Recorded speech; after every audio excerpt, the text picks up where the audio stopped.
कि हम सभी चाहते हैं सर्दियों में लगाना, वह है गेंदा का पौधा। गेंदा के पौधा लगाने के कई फायदे होते हैं। पहला, अगर आपने अपने गार्डन में सब्जियों के पौधे लगा रखे हैं तो वह ज़्यादा से ज़्यादा पॉलिनेटर को अट्रैक्टिव करते हैं अपनी तरफ आने को। और दूसरा, आपका गार्डन हो, किचन गार्डन हो, टेरेस गार्डन हो या फिर बालकनी हो, जिन पे आपने पौधों को लगाते हैं, गेंदा के पौधे लगाते हैं, तो उनकी खूबसूरती और भी बढ़ जाती है उस गार्डन की या बालकनी की। इसीलिए सर्दियों में हम गेंदा का पौधा ज़रूर लगाते हैं अपने गार्डन में।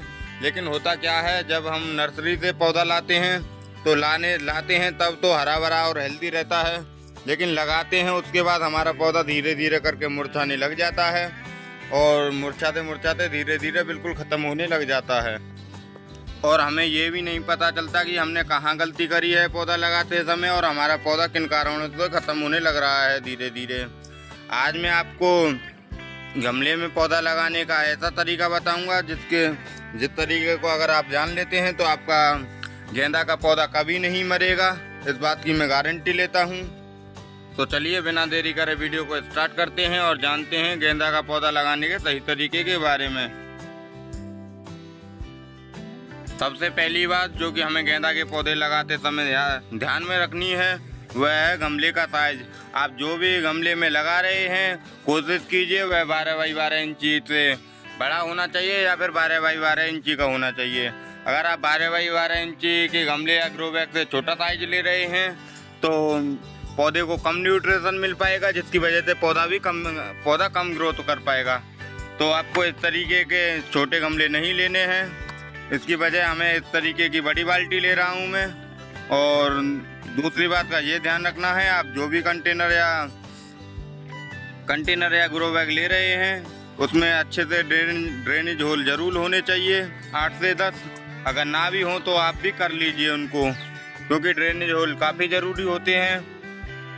इसके बाद अब हम ड्रेनेज होल को कवर करने के लिए इस तरीके की मिट्टी के गमले के टुकड़े ले रहे हैं, टूटे हुए गमले के टुकड़े, या फिर आप किसी भी मल्च का या फिर वैसी चीज़ का किसी भी कपड़े का इस्तेमाल कर सकते हैं इसकी जगह। इससे होगा ये कि हमारे जो पानी बह जाएगा और मिट्टी नहीं बहेगी। तो इस तरीके से ड्रेनेज होल पर आपको लगा लेना है, जैसा कि मैंने लगाया हुआ है। और अब बारी है सबसे मेन चीज़, मिट्टी की। हम जितनी ही अच्छी मिट्टी बना पाते हैं अपने पौधे के लिए, उतने ही अच्छा पौधा हमारा ग्रो करता रहेगा और उतने ही अच्छे हमें फूल मिलते रहेंगे। तो बेस्ट मिट्टी क्या होती है, चलिए जानते हैं इसके बारे में, किस तरीके से हमें बेस्ट मिट्टी बनानी है।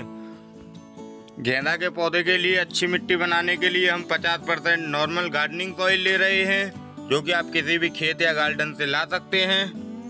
और कोशिश कीजिए ऐसी जगह पर से लाएं जहाँ कम से कम केमिकल का यूज हुआ हो, और या फिर आप किसी भी बर या पीपल की मिट्टी ला सकते हैं, उसमें सूक्ष्म जीव ज़्यादा होते हैं, इसलिए हमारा पौधा भी ज़्यादा ग्रोथ करेगा। दूसरी चीज़ लेनी है हमें 50% वर्मी कंपोस्ट या फिर गाय के गोबर की खाद। अगर आपके पास वर्मी कंपोस्ट नहीं है तो गाय के गोबर की खाद ले लीजिए, और ये भी आपको 50% लेनी है, बराबर भाग में लेनी है। मैं 50% खाद इसलिए ले रहा हूँ क्योंकि जो हमारा गेंदा का पौधा होता है उसको नाइट्रोजन की ज़्यादा ज़रूरत होती है और न्यूट्रिशन की भी ज़्यादा ज़रूरत होती है, तो यह उसी कमी को पूरा करेगा। तो चलिए अब हम इसे अच्छे से मिक्स कर लेते हैं, दोनों खाद और मिट्टी अच्छे से मिल जाएं। ये देखिए खाद और मिट्टी हमने अच्छे से मिला ली है। अब इसमें से एक हिस्सा थोड़ी सी मिट्टी लेंगे और इस तरीके से डाल देंगे गमले में। एक लेयर हमें मिट्टी की बनानी है। और इसके बाद अगर आप अपने गार्डन में, तुम्हारे गार्डन में सूखे कचरा है या किचन वेस्ट है तो उसे भी डाल सकते हैं। ये बाद में डिकम्पोस्ट होकर और कंपोस्टिंग का ही काम करेगा और हमारे पौधे को न्यूट्रिशन देता रहेगा। तो इस तरीके से आप सूखे पत्ता या किचन वेस्ट का इस्तेमाल कर सकते हैं, जैसे कि मैं डाल रहा हूँ। ये देखिए कुछ इस तरीके से मैंने एक लेयर सूखे पत्तों की डाल दी है। जो गीले पत्ते थे मेरे पहले ही इसी बाल्टी में थे। अब मैं इसके ऊपर जो हमने मिट्टी का सॉइल मिक्सर बनाया था उसको डाल देते हैं। आपको इस तरह से धीरे धीरे किसी से ठोकते रहना है ताकि जो हमारे सूखे पत्ते और कचरा डाला है गीला जो वह आराम से बैठ जाए। तो इस तरीके से सॉइल मिक्स को भरते रहेंगे इसमें। तो ये देखिए कुछ इस तरीके से हमने बाल्टी पूरी भर ली है और इसमें मैंने 1 इंच की जगह छोड़ी है। इस तरीके से आपको भी 1 इंच की जगह ही छोड़नी है। अब इसके बाद बारी है हमारे पौधे को लगाने की। तो आप पौधा निकालें जब भी तो इस तरीके से पौधे को उल्टा कर लीजिए और ऊपर से पॉलीथीन को खींच लीजिए, ये आसानी से उतर जाएगी। कुछ इस तरीके से बहुत से गार्डनर लगाते समय यही गलती करते हैं कि वह इसके रूट बॉल को डैमेज कर देते हैं। आपको ऐसा नहीं करना है। ये देखिए मैंने बिल्कुल भी रूट बॉल डिस्टर्ब नहीं किए हैं इसकी रूट भी, और आराम से बिना बेफिक्र से ये आराम से लग जाएगा। आपको अब इस तरीके से इसमें होल करना है ताकि हमारा जो पौधा है अच्छे से लग जाए। और आपको पौधा इतना नीचे दबाना है जितने की ये आपको जड़ दिख रही है, यहाँ तक दबाना है ताकि हमारे जो इसमें भी तने में भी जड़ बन पाए और ज़्यादा से ज़्यादा पौधे को न्यूट्रिशन मिल पाए। तो इस बात का आपको ज़रूर ध्यान रखना है। तो ये देखिए कुछ इस तरीके से मैं दबा दे रहा हूँ इसको, और पौधे को बीचा बीच बिल्कुल सेंटर पे लगाना है और उसी सॉइल मिक्स से ढक देना है। ये देखिए कुछ इस तरीके से। थोड़ी बहुत मिट्टी और बार डाल देते हैं हम इसमें। कुछ इस तरीके से हमारा पौधा लग के तैयार हो गया है। अब हम इसमें एक बार अच्छे से वाटरिंग कर देंगे। आपको पहली बार वाटरिंग इतनी करनी है जो पानी नीचे के ड्रेनेज होल से बहने लग जाए। फिर उसके बाद आपको पानी दबी देना है जब मिट्टी सूखी महसूस हो आपको।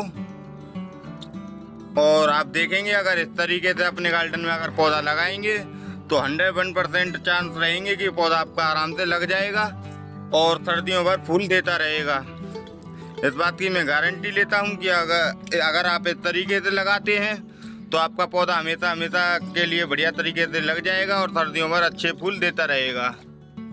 वीडियो कैसी लगी हमें कमेंट करके ज़रूर बताएं। अगर वीडियो में दी गई जानकारी अच्छी लगी हो तो वीडियो को लाइक करें, ज़्यादा से ज़्यादा शेयर करें। और इन्हीं की तरह मैंने अपने गार्डन में कई सब्जियों के पौधे भी लगा रखे हैं। अगर आपको भी सब्जियां घर पर गमलों में सब्जियां लगाना सीखना है तो हमारे चैनल को सब्सक्राइब कीजिए। मैं ऐसी ही गार्डनिंग से रिलेटेड जानकारी आपको देता रहूँगा। मिलते हैं आपसे फिर किसी नॉलेजेबल जानकारी के साथ। Thank you watching the video.